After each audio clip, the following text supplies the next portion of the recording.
2026 US-Iran War versus Vietnam, a comparative briefing.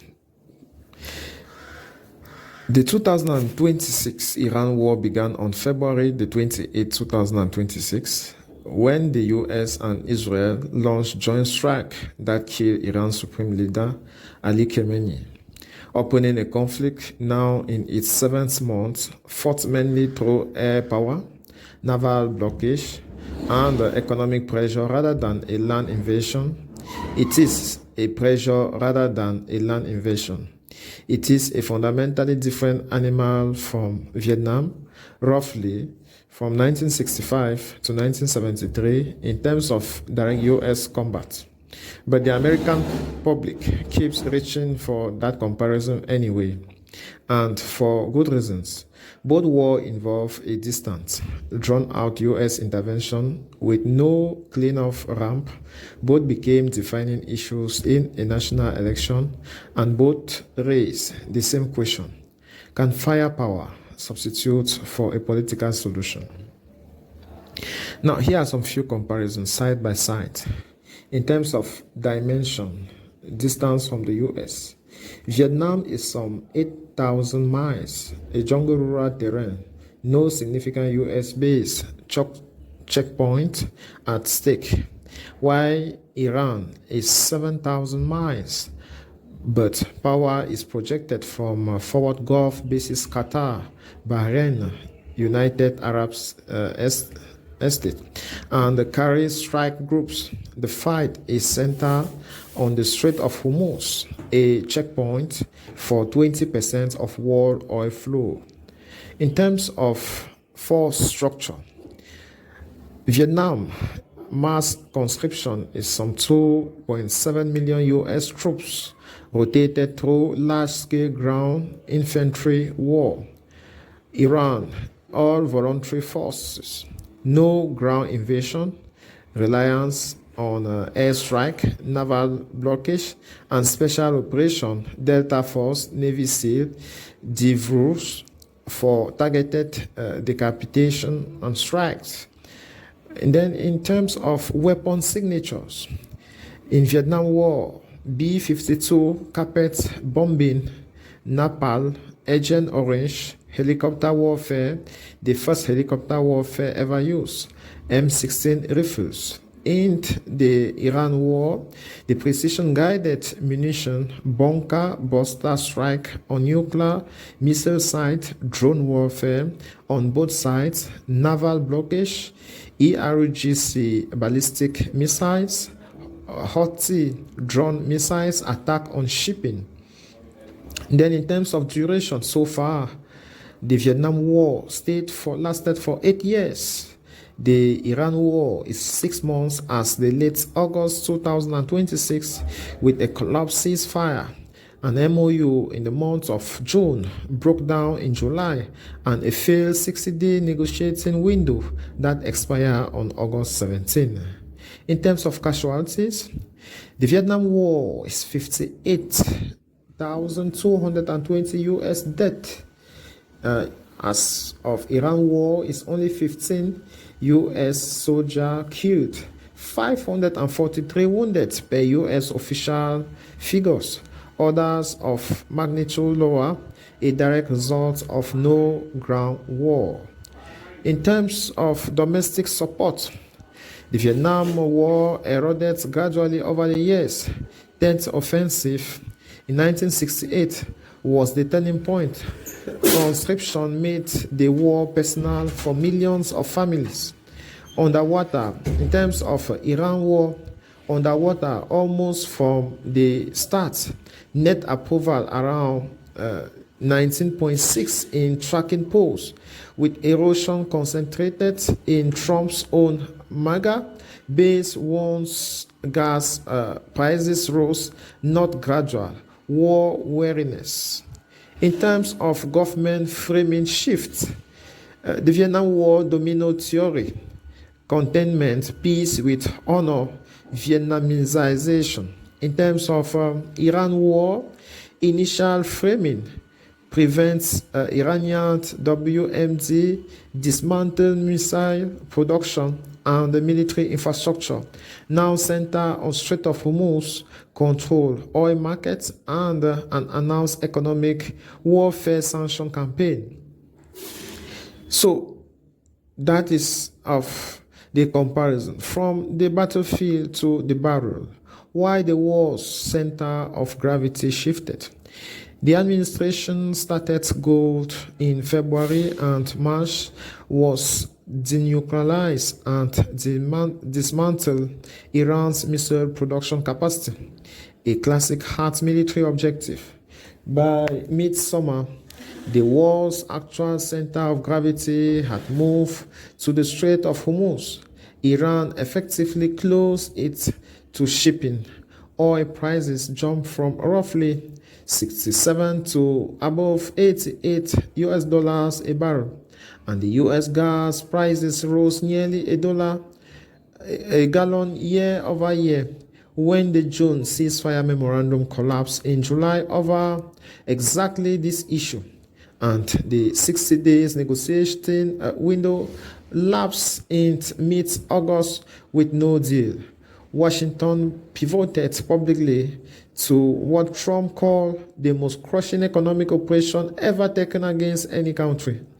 Sanctions and threats against any nation that threats with Tehran. In other words, having failed to force capitulation, military or diplomatically, the fight became an economic siege built around oil, shipping, and financial isolation. That is the same trajectory Vietnam took in reverse. A war that started as containment strategy and ended up being litigated on domestic, economic, and political terms at home. The midterm parallel 1968 versus November the 3rd, 2026. In 1968, Vietnam fractured the president's own party. Lyndon Johnson, facing collapsing support after death, chose not to seek re-election. The war became the defining issue of that year's national politics, but it was Democratic administration war costing Democrat support. In 2026, the dynamics is inverted. This is a Republican administration's war, and polling shows it is Republicans absorbing the political cost. A generic congregational ballot with Democrats leading by several points. A majority of voters per multiple polls opposing the war, and defection specifically among Trump's own base once the war started hitting gas prices. Analysts at Brookings, the Washington Post, and Ned Silver's tracking all points to the same rate. And unpopular open-ended war combined with affordability anxiety is the single biggest variable working against the GOP heading into November the 3rd. The structural echo of Vietnam is real. A war that hasn't ended by an election becomes a referendum on competence and the cost of living, not ideology. The difference is which party is left holding it. 5. The current moment, rhetoric, backers, economy, diplomacy. Trump's rhetoric swings. In the space of about 2 weeks in August, Trump threatened to bomb Oman, said he is declaring the Strait of Hormuz U.S. territory, to Tehran to wave the white flag, demanded total surrender, then claimed no talks were underway at all. Even after his own officials said a back channel with the IRGC existed. Commentators have characterized this as an oscillation which between escalation threat and the diplomatic signaling, which make it hard for allies, markets, and voters alike to read administration's intention. Regional bankers, mediator, Saudi Arabia, the UAE, Qatar, Oman, and Pakistan have played a dual role. Some as partners in pressuring Iran, others like Oman, Qatar, Pakistan as mediator trying to broker the ceasefire and reopen the Hormuz. The UAE suspended all trades and financial transactions with Iran on August the 19th. Iraq is squeezed from both sides. Its parliament speaker is lobbying for special status for its own oil export to Hormuz, even as Iran aligns military inside Iraq remains part of the conflict. In terms of economy, oil above $88 per barrel, US gas near multi-year has heights for August, 61% of voters disapproving of Trump's economic management, imposed tariffs that relate to war-driven price increases. In diplomacy, June MOU ceasefire broke down in July over Hormuz. Doha, Oman mediated talks through early August. 60 days deadline expired on August 17 with no agreement. Trump paused negotiation. August 19, 25 pivot to an economic warfare sanctions campaign as the primary tool going forward. And now, let's open up to the questions. One business, one system, one view. Whether you run a shop, a pharmacy, a restaurant, a distribution company, a manufacturing business, an NGO, or a professional service firm, your business has the same fundamental problem. You need to know what is happening on ground. How much are you making? How much are you really making, selling? Who owes you? Where is your money going to? What's happening in your stock? Are your expenses under control? And when it comes to accounting, you need more than generic software. You need accounting that understands OADA. Solafite is built around the OADA accounting framework, connecting your daily business transactions to your accounting and financial reporting. From sales and invoicing to purchases and inventory, cash and banking, bank reconciliation expenses, payroll, and financial reporting. Your business information works together in one platform, and now you can interact with your business information using AI.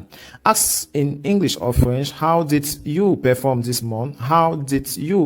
Who owes you money? What are your best-selling products? Get the information you need to make better decisions. Whether you are an entrepreneur, checking your business from your phone at the comfort of your home or even abroad, an accountant managing books, or a CEO demanding visibility and control, Solafite is built for you. Solafite, OADA accounting, business management, intelligent insights.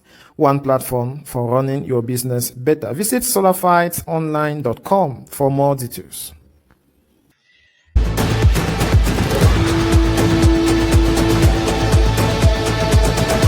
Good morning and thanks for joining us. It's again another live session here with African Geopolitics, and we are talking today the US, Iran towards the midterm election.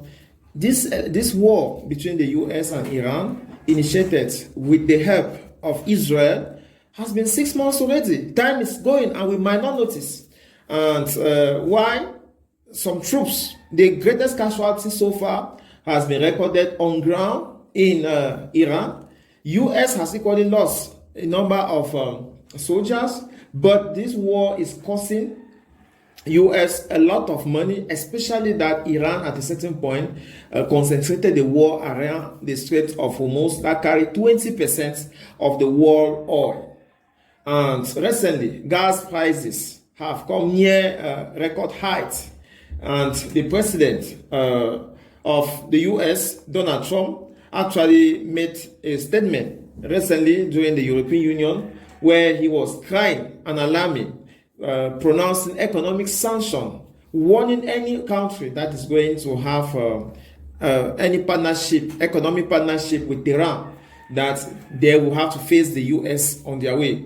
It showed 58 years ago, another endless war, 4,000 of miles from home, sold as a short campaign, tore apart a presidency and decided a midterm election. We are talking about the Vietnam War. So tonight, we are asking whether history is about to repeat itself. From Joint Base, Andrew Presidential Trump is talking ballroom, tax reform, and beef prices. while overseas, the war he started is quietly becoming a kind of shadow image of the Vietnam War.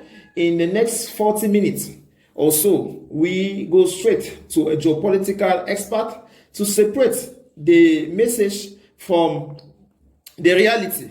The economy he is selling, the war he is not talking about, and the midterm that is fast approaching, that will certainly judge what the governing body is doing with the reception, with the perception of the people.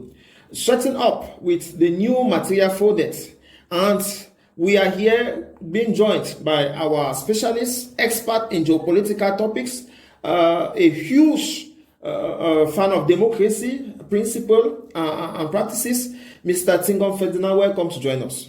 Thank you very much, and it's an honor to be here today. So, we are talking about the war started, whose goal in the beginning was to denuclearize Iran, and now its blockage and sanction has turned economic. Did the military plan fail, or was the economic pressure the real goal all along?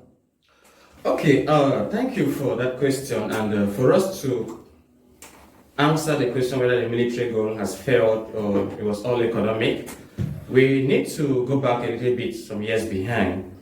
To say that Iran and US has been at loggerheads for more than 47 years. There are so many American, both civilian and military, that have been killed either by roadside bombs, and the rest we know of. The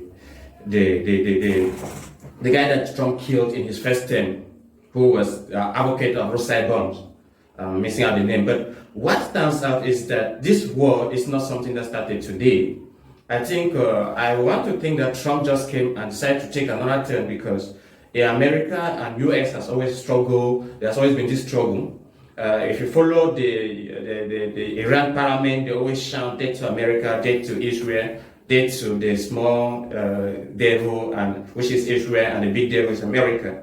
And so this tells us that this is not something that just started today. It's just that today, 6 months ago, or I think it was February 28, when Donald Trump came live, that's when he actually decided to take the bull by the horn and say, let's go military.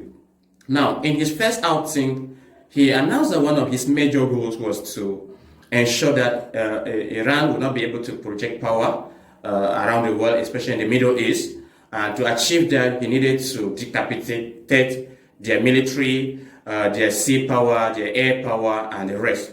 And so if you judge their military, I think most persons, most analysts will say that America has been very successful militarily.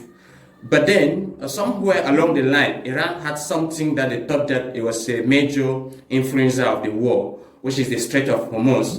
And that is where most of the 20% of the oil that circulates around the world passes through. And so Iran said, okay, since you are fighting me, and I think that you have successfully destroyed 150 of my ships, and you have also discarded the air, I think that I have something that will be of use to you. So Iran turned to focus more on the Strait of Hormuz. All the activities now are centralized around the Strait of Hormuz. And what is the objective? Make it very expensive for the rest of the world to feel the effect of this war, such that they can turn. And apart from the rest of the world, they believe that American economy and American citizens, they're a little bit fragile. They find it difficult to live in hard times, unlike the Iranians. And so if the oil prices and gas prices become very, very harsh, it may play a lot of negative effect to Trump's reputation as the American president and would maybe affect his midterm elections. Could it be that it's Donald Trump language that is posing a problem at this point in time? Because as we talk, he has embarked on a 400 million project to build a ballroom, and he says it is privately funded. And the other way, we have a war, so many kilometers, some people are reporting 8,000 miles away of the US. That is requiring a lot of state funds. And to Donald Trump, he still wants to convince the people of America that economic growth is on the rise and that national debt has not known a rise. Can you really ascertain his his language, his narrative. Okay, let's understand something. We have the domestic policies, domestic games, and the foreign policy. Now let's look at first his language in terms of he's building a ballroom, and he says it is for security reasons, and that is something that all the past presidents, most previous presidents have always done. And the way he puts it, says when you go to other countries, you have the banquets and places where you can host these rich dignitaries. But in America, what often happens is that they have to come and use tents to build something to host people like the president of China and many other important dignitaries. And to him, that is not very wonderful of a country like US. And that's why he embarked on it. And he said, well, I will pay for it with my friends. Yes, it will cost us around 400 million. Yes, 400 million US dollars, but then it is privately funded. Now, take that, keep that aside, and let's go back to the Iran situation. The Iran war is far away, but it's not far. Why do I say it's not far? As we may think, we may look at it in terms of physical distance, but it's not far because America, we are living in a unipolar world, and America exercises what we call the hegemony, being the only hegemon around the world, and so it's like the watchdog or the policeman of the world. And so when you become the policeman, it means any part of the world you have some interest. Much more, America has a lot of military air bases in the Middle East. We have in Kuwait, we have in Bahrain, we have in all of these places. And so they are somehow still within, they're still American territory, so to say. And that's why you see that Iran has targeted most of these places, because they think that while I cannot shoot a missile right to the US territory, but I have bases that are controlled and run by US military. So that is the idea. Now, again, let's look at this war again and see if Trump is justified from his own perspective to go to war. Now, if we look at what has been happening, there is a video, I don't know if you can watch it online, of Marco Rubio when they first signed the JCPOA deal. He said, what we are signing today, I'm telling you that history we have is that we are giving Iran the possibility to become, to build up their military, such that it gets to a point they become very expensive. And I think since that deal was signed, that's exactly what Iran has been doing. Iran had the strategy. I cannot directly fight America at this particular point. But if I keep building missiles and keep building, maybe, let's forget about atomic or a nuclear bomb for now.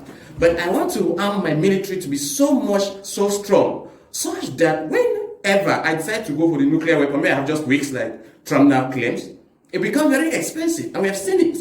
They have been bumping and bumping other countries in the Middle East since this started. And they've been doing that successfully.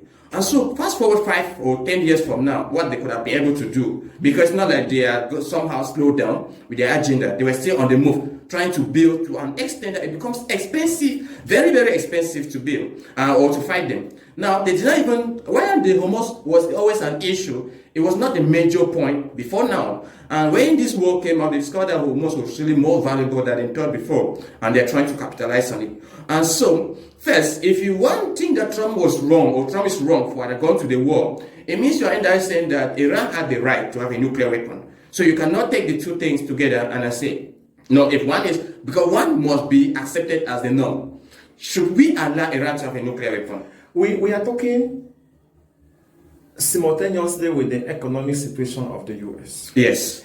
And Donald Trump opening another financial loophole with the ballroom construction is a way to minimize the money already being drained. But that's not my question. That's not my question, because we are moving to midterm. Yes. And Donald Trump says he has mobilized $850 million US dollars to reassure his electoral base that everything will go his free. But come to think of it, can that kind of money offset a war that is pulling the net and giving a hard time to Americans who think that the US is more indebted than it has ever been for the past 42 years? Okay, now let me try to, there are so many parts to your question that we can take. Let's take the first part in terms of the ballroom. Let's consider it's privately funded, so we should not even bother about that because it's not coming from taxpayers. So that's that might what not he be. Says. Yes, that's what he says. And so either we assume that that's what he's saying is being truthful. So it's not coming from taxpayers. So that is not a problem. Now let's look at the economic realities. The economic realities is this. If you want to situate the economic realities of the US at this particular point, let's go back 4 years or 5 years before now, or 6 to be more precise, during the Biden reign. During the Biden reign, what happens is that Biden came in during COVID-19. And during COVID-19, activity stopped and a lot of money was pumped in. They were using, the government had to subsidize everything. And what happened is that people started living on free money. Right? Yes, people started living on that money that was free. Economy, inflation, that's why inflation became, it was up to 9 point something, as reported in different newspapers and so the inflation rate was too high. Now Trump has come in, he has taken a lot of measures to bring down inflation. Averagely, we will say there's around 2 to 2.5. But then the average person has not feel the consequences of Trump's action, because some things that are so vital are still relatively high. We talk of grocery prices, still somehow relatively high. We talk of gas, which is around 3.4, most often it's around 2, and so $2. And so people still feel that these prices are pretty high, but they are not as high as they were before during Biden's reign. That's the first thing we must accept. The second thing is that the war has come to exaggerate or exacerbate the current state. And now, what Trump is doing, for me, is strategically intelligent, because Trump looks at it from these two dimensions. It is about his legacy much more than just fighting a war. Trump understands, and I've always said, whenever the world thinks that Trump is on his knees, he always bounces back stronger and better. For the past 50 years or so, no current income, or let's say the ruling party, has won the midterms. But I think that Trump will likely break that change. A few things need to happen. He needs to end the war in Iran. How is he going to end it? He might not really say the war is officially ended, but if he can still try to stabilize the gas prices, the oil prices, he will be able to win the midterms. And yesterday, and a few days back, he said there is the epic or the doomsday, let's call it doomsday for Iran, if they refuse, and he sent out a truth social saying that any country that allows Iran to use their air base, allows Iran or their airports, do currency exchange, currency swaps, and all of that, you will face American sanctions. And if that goes into effect, it will cripple Iran's economy significantly. Apart from the blockade, we should not undermine the fact that Iran is losing every day at least 400 million US dollars every day, because they are not able to sell their oil. Yes, they may smuggle out a few, but it's not compared to how they often sell. And so that is a big problem for Iran long term. So I think that you're agitated, you have a question. Right. I want to say look more like Fox News than actually reality. But I'm coming. I'm not really attacking you personally. So he is selling now AI data centers as a job and tax cuts engine that also powered the grid. Does that story even compete with voters' gas price anxiety right now? Well, there's some reality check, which I think all countries and all economies must come to, and all workers and all staff and everybody should be conscious of, that AI has entered a new phase. And a new phase means there's redefinition of how we work. Many people are still coming to reality, and so workers, and so companies. Now, for instance, companies that used to employ maybe, let's say, 10 workers as developers, you can employ 2, and they'll be able to do more work than 10 workers used to do. And what happens to the remaining 8? They become stranded. So we must also acknowledge that the advent of AI is playing a significant role on economic realities. And this affects organizations, this affects the staffs, and this affects everybody.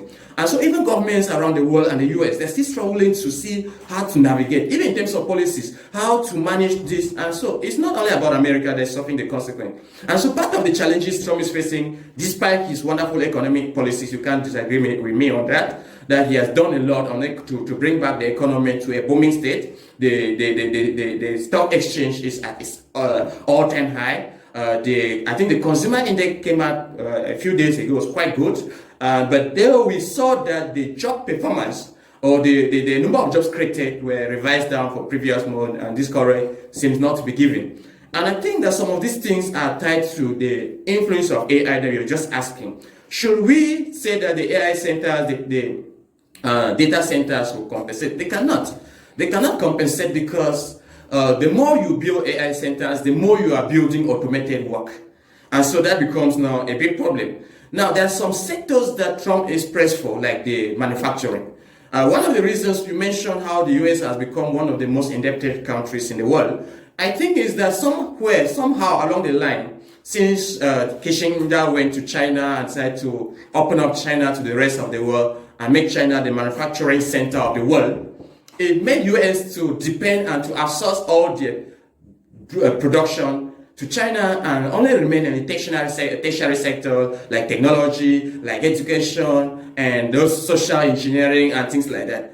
But then today's reality has come out to say that if you send all your jobs to China, it means you'll be consuming more than you are producing. Nobody succeeds long term when you consume more than you produce. That is a reality check for the US, and US had to rethink. And I still think you may call that sounding like false, but the truth is that if you are being genuine and looking at these things from a fact base without being too emotional, you know that America needed to go back to the production of goods within America and also compete in the world markets, because you cannot only be buying. And if you're only buying, it means you'll be forced to borrow. And if you are forced to borrow, it means you are forced to print money. But the more you print the money, the more it affects the dollar value.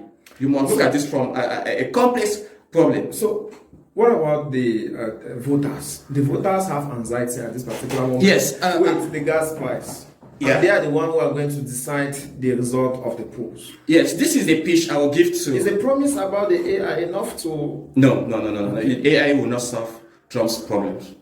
But I think that Trump should do what, if he wants to win, let's establish that if Trump wants to win, he needs to do what Obama did in 2012. Okay. Obama came in 2012 and said, yes, I know that since I came in 2008, there was the economic crisis. And we have done a lot to alleviate the situation, but it's not the best. But if we don't vote me to continue to do what I've done, then the consequences will be disastrous if you go to the next party. And so that is what I expect. I think that the Republicans are trying to do, or they will do in the midterms, and say, yes, we understand that the gas prices are relatively somehow high, but look at it, we have done well with the border, we have done well with crime, we have done well with maybe trade deficit, we have done well, and so give us some more time to turn around the situation. We just have 2 years and we will still have some time. But if you turn over power to the Democrats, this is what they will do. The first thing is that we'll bring back transgender for everybody, as the famous act. We are not on campaign time. We will come back there. No, yes, I was just trying to establish, based on your question, if he can change the strategy, the trajectory. And my argument is that it's possible for him to do if he doesn't try to waive the fact that the voters are feeling the pain. But he should tell that, okay, yes, we have done a lot, and you can see in terms of the but we're still working towards this. We still have to solve the problem of Iran. We cannot allow Iran to have a nuclear weapon, and that's why we are fighting. And that the objective at the end of the day is to make America the most powerful nation in the world. I think the voters will be sympathetic with his cause. But if he starts to say, no, you should take, because sometimes he said, no, you should be willing to pay gas for, no, it will not sell. That message will not sell. If you are just joining us, we have now gone midway to our conversation around the US-Iran November the 3rd midterm poll. And we are questioning the voters' gas price anxiety versus the AI power plants Donald Trump is announcing to bring more jobs to American citizens. Eugene, we are joined by our all-time expert, Ferdinand Tingom. On to the next question. Falling crime, tax refunds, border numbers, cheaper beef through imports. Is this the economy that Donald Trump termed to be fine? Messaging actually landing, or is it getting drowned out by the war? Now, it's a good question. The war has a role to play. Let's be very honest. We don't know what will happen. There's what we call the October surprise. October surprise will be that maybe Iran set out a new reality check for, maybe they start bumping, anxiety will increase. That is possible. We also have October surprise, or September surprise may come from the Republicans, where they can be able to bring the prices down to earth and reduce the anxiety of voters. That's still possible. We still have about 3 months to go. So those are things that we have to look up to. But now Trump is selling the AI centers and saying that there are lots of AI centers that are going up. There will be a lot of opportunities. That's one thing. Another thing he's trying to sell is the border. He's talking about the border. The border is most secured. And his famous statement we only need a change of president, which is somehow true. Nobody's coming into America illegally as reported. It might not be very true, but then that's what we're getting. So can he win based on this? Yes, we must also say that no incumbent has successfully defeated the midterms. No incumbent party. So that makes it. And if you look at the polls, the current polls now, the Democrats are not that so much in terms of favoritism as well. There are a lot of packages. There is infighting, so to say, within the Democratic Party. We have the socialist wing of the party, who says they want to abolish borders, they want to open everybody, they want to do a lot of things that even some, let's call them the moderate Democrats, are unhappy. And so that makes the party not also at a good position, because while some of these socialist wing are making a lot of strides, the question we're asking, can they succeed when the official election comes? That is still to be seen. The difference now, the Democrats are favored around 5 points, which gives them some lead. But then, as a statistician, they're somehow relatively out of the risk zone, because it's always about 3%. If it was 3%, we know that that is by the margin of error is within the margin of error. But now we're thinking that they have a lead. But can they capitalize it? If they have to capitalize it, then their messaging will also need to not only focus about Trump, they should be able to bring an ideology that the people will. They should be able to capitalize on weaknesses of Trump. Yes, Iran should be another area that they should be focused more to see. They should also pray hard that Iran should make life very difficult for citizens who favor them. They should also be able to present candidates with moderate views, because when candidates become so extreme, taking on an ideology that the American economy or American as a nation has never really shared, which is socialism. Again, we have not reached campaign time. We're seriously beating campaign for the Republicans, but we are. No, I'm giving this is a campaign message. This is a campaign message for the Democrats. The question was about U.S. economic performance. Whether Trump is only focusing on the low crime wave. No, I think the you have answered the question. Yes. You have answered the question, but let me take you forward, please. Yes, okay. So Trump is announcing new trade with Canada and Mexico, plus fresh economic pressure on Iran. We have been talking about Iran, and I told you from the beginning about the gas shifted crisis. It started with nuclearization, and it's now about the oil prices. So the question is this: do you really think? Let me ask you. Yes. No. Let me ask you. Do you really think that has shifted from the initial goal? Of course. No. The issue is this. This is an ongoing war. What is considered a win? Let's come back to Trump. I want to take you to your question number 3. You said it by yourself about the Strait of Hormuz. Okay. In the beginning, Iran did not know the importance of the Strait of Hormuz, and he has now captured the value and is pressing on it. So this takes me to the next question. New trade talks on Canada and Mexico, plus fresh economic pressure on Iran. Is this a coordinated America project? Is this what they actually sat and consulted their economists and agree that Trump should rather diversify the market? Just to remind you that when tariff came as a pressure tool, Trump started stifling the neck of Canada, and Canada had to push back. So today again, some few months, to meet them, Trump is coming back and putting Mexico and Canada as alternative for economic offensive. Is this really what the U.S. is putting forward as an economic prowess, or is just a scatter headlines Trump is just using to confuse the electorate? I want to say that that is a broad question, and if you look at what Trump is doing, Trump has one of the most effective administration. Yes, we may disagree on that, but he has the best interest of America. But the question is, how do you achieve it? Yes. The trade agreements with Canada has always been part of Trump's agenda. You see, there are confrontations even about breaches, about maybe fire leaving and coming, burning, and so there is no way Trump can separate Canada and the U.S. economy. There are two economies that are very close together, either by proximity or by so. And so we discovered that Trump wants better trading relationship with Canada at this particular point.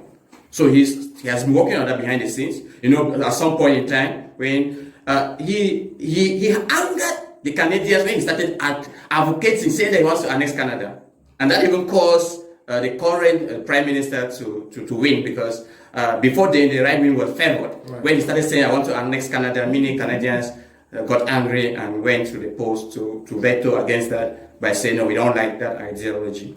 And because of that, there is still that friction. But he's trying to amend it by saying, okay, let's have new economic relationship.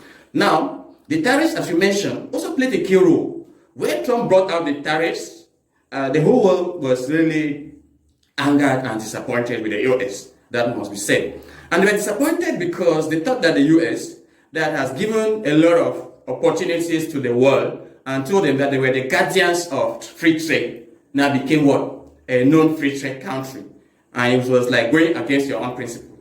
Again, Trump is Trump. For more than 30 years, Trump has talked about tariffs. So he was just acting on his long-term ideology, same as Iran. Does that make American first? But yes, the American concept. That's why I keep saying that if you look at the American first concept, the American first concept is that if you want to make America a powerful nation, you must bring back one, production into the country. How can we bring production into the country? Make it expensive to bring things into the country. Yeah, that is not the second. Wait, no. Ask the question. Give me the opportunity to explain how that to Trump is American first concept. But he has canalized. He has given us the scope with which he wants to make that American first principle, and that's why the question has been asked towards Canada and Mexico.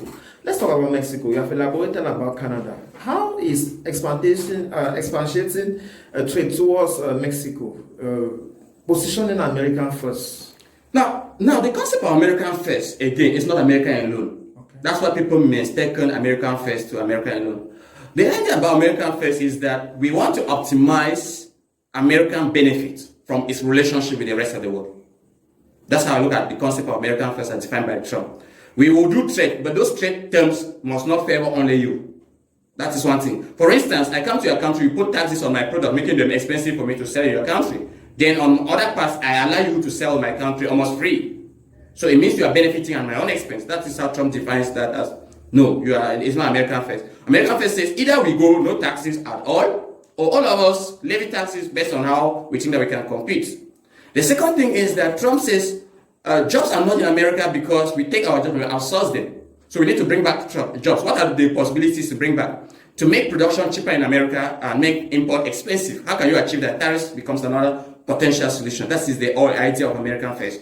American first also means that the major issue, since we are discussing geopolitics, let's look at this from a wider dimension now. Just that we are circumcised with two countries, you talk of Canada and Mexico. No, but look at it. These points are related. If you look at geopolitics from a myopic point perspective, you may not get a whole picture. If Trump had favorable trade deals with Canada, with Mexico, and maybe other countries, at that same time, you want to reduce the China's influence. Remember, the major competitor to American hegemony is China. And Trump is doing everything within his power and abilities, and as the legal framework gives him liberty, to make sure that he excludes China where possible. That is the case with Venezuela. That is what he's trying to say. If I have good trade relationship with Mexico, they will not be trading with China, because currently they're dealing with China. If I do with Canada, that you remember Canadian Prime Minister went to China and he started saying we have a new deal about EVs, cars, you can, and Trump was like, no, you won't do that. Right? Because if they get to Canada, they will get to China, to America. So there is a big picture to look at these all confrontations, even with Iran, is concerned at the global perspective. Just to let our viewers know, this program has been sponsored by Solarfight, which is an accounting software that helps you to have your business transaction reports and even tax reports in the twinkle of seconds. We shall be coming back on to the detail of that particular solution that is a miracle for most third world countries, but I think that will equally revolutionize accounting in most business around the world. Our next question is about historical parallel. You know, we have had the Vietnam War, it was introduced, and here we go. The LBG couldn't out-message Vietnam with domestic win in 1968. can Trump out-message Iran with data center and tax reform in 2026? Oh, well, like we said, they lost the midterms and they lost even the presidency because the war became unpopular. Can Trump change the tradition? I think that I'm somehow optimistic. If Trump Trump is highly likely to win the Senate. He may lose the lower house, I think they call it Congress or the House of Representatives, but this high probability that the Senate might be maintained. But then, again, it goes back to the fact that if you look at what happened during the war, which was also very unpopular, recorded a lot of casualties, I think more than 50,000 Americans casualties, as you did with the introduction, were recorded during this period. And so, but Trump has been somehow tried to reduce the number of casualties, maybe to about 18 confirmed by SECOM and Pentagon. And at the same time, he has limited it to air power, which makes it less effective compared to ground troops, but also trying to limit the anxiety and the disdain that the American citizens would have given if they were to register the number of deaths that were recorded in the Iraq War, in the Vietnam War, and many other wars that Americans won. And that's why at times people who are pro-Trump think that Trump has been very effective because he is achieving a lot, and the material cost in terms of human is highly reduced since he's just doing it from the air. But then, can that help him win? For now, say 55 against 45%. So the answer is yes. Somehow. Okay. That if we compare the two wars based on realities, then he is better placed compared to the administration that was there during the Vietnam War. The 1968. Yes. So if the war is still unresolved by November the 3rd, yes. Does any of this domestic good news messaging move the needle at all? If the war is maintained at the current state, I think they will not have a major influence on American election. We're talking at the moment when the oil price is around $80-something, and sometimes comes down to 70. If you take on average, it has never reached $88 per barrel. No, it has gone up to I think 120. Exceptionally, around 120. So that's why they say currently it's around 88. Yes. And what they're seeking is around 70. Of course. Yes, 70 or 75 is still somehow acceptable, and the gas price is currently around 3 point something. They are seeking around 2. Now, is it possible for the US to bring it to 2 between now and November?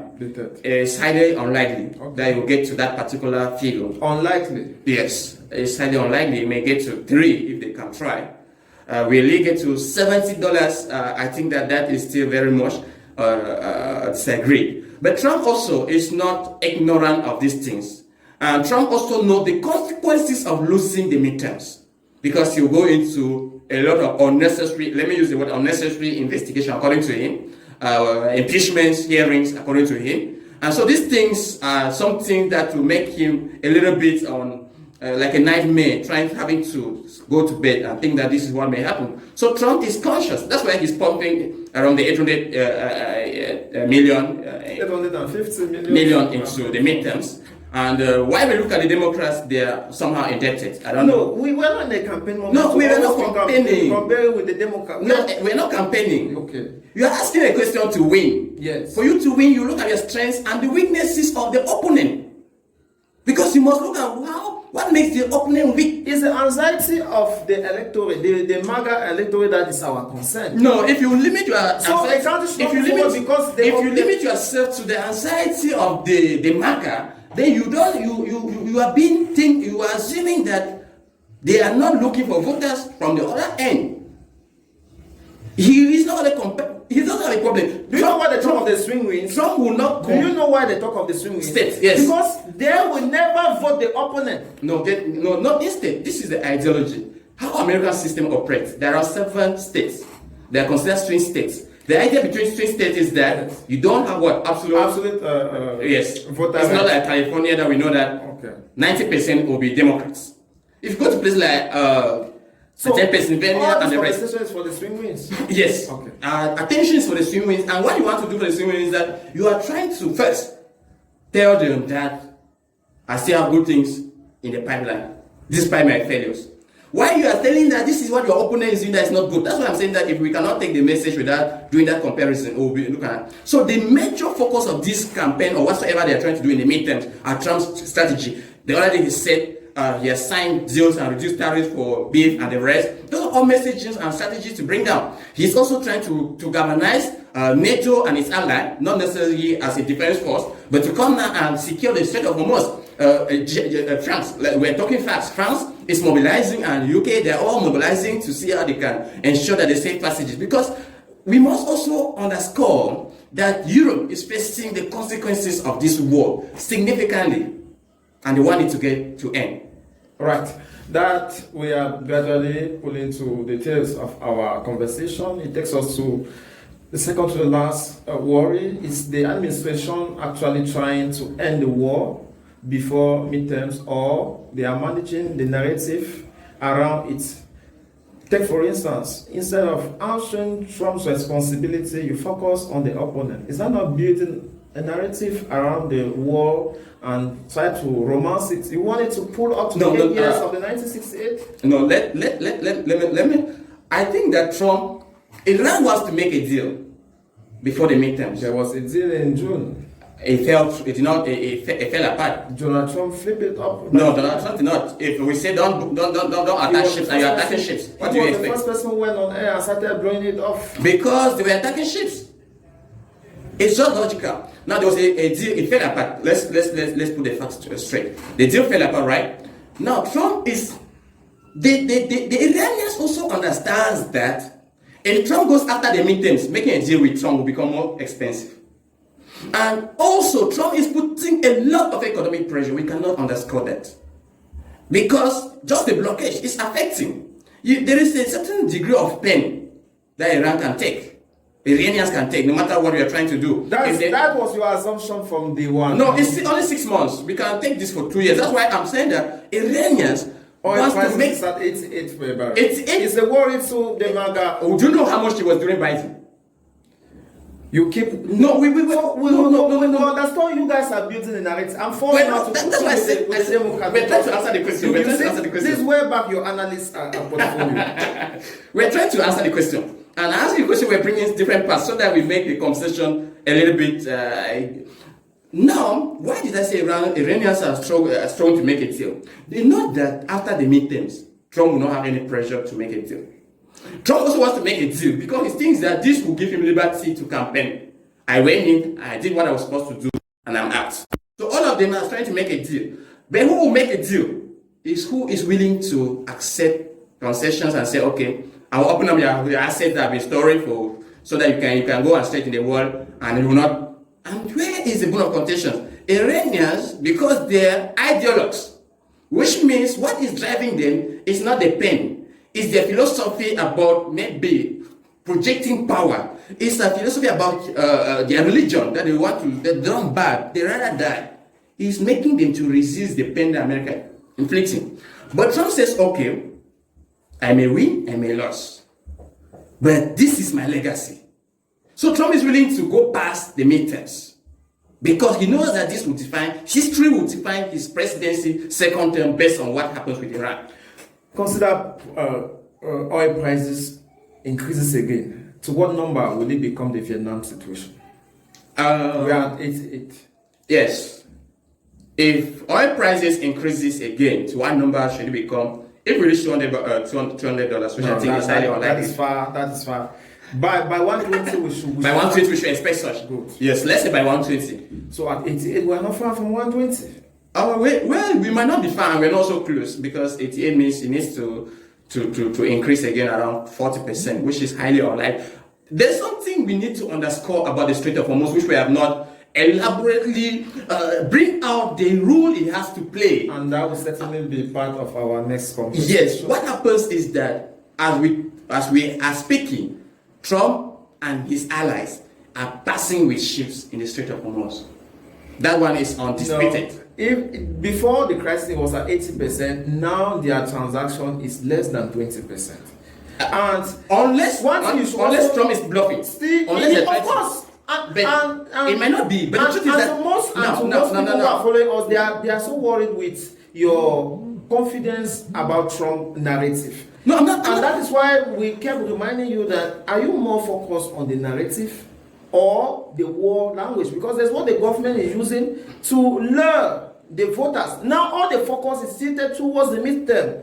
And you started striking campaign message here. I was the one who kept on reminding you that no, we are not yet on campaign. Campaign will soon be open, and the September wins, the October win, and the November polls, you are going to define the narrative. But for now, we are only preparing our mind and trying to speak the war language. Yes, I think that we are speaking the war language, and one of our, when we started out, we said, what are the realities nobody's talking of? Right. And its effect into the midterms. That's why our conversations may mention issues of midterms. And also, we were doing comparison. Who can win the midterms? No. Comparison with the Vietnam, we are about losing as the Vietnam. Okay, whether we will lose as the Vietnam. Yes. And that told us that our argument was that, one, it is not the same because the Vietnam War killed a lot of human casualties. Right. Traumas. Narrowly avoided that by no, we have not yet lasted the duration. That is another argument. Yes. And so that's why Trump is also telling you that this is a short-lived war. Well, he told us that it would be he said that after Venezuela, as you rightly said, the Strait of Hormuz, one thing we should underscore is that the wagons are very expensive, and that is why every dealer around the streets is very cautious. Yes, that's whenever the news is not certain, people cannot move. And so you should understand the importance. We shall be coming back on this conversation, Mr. Tingom Fentina. It's been a pleasure.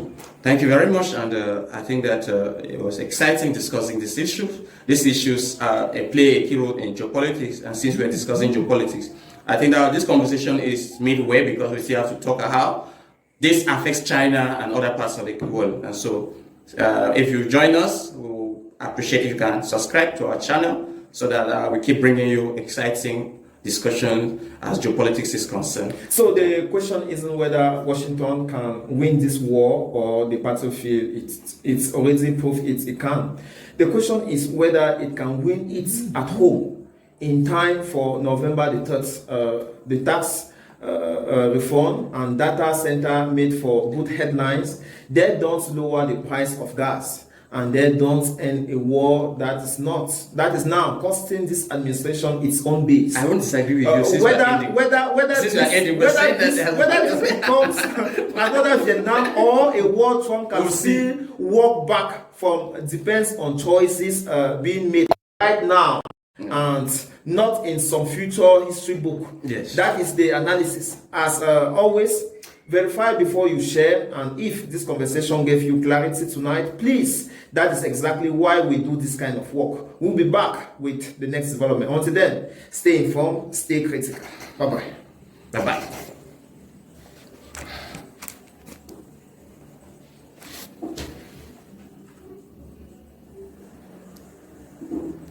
Ah, mommy. You have finished. You have finished me.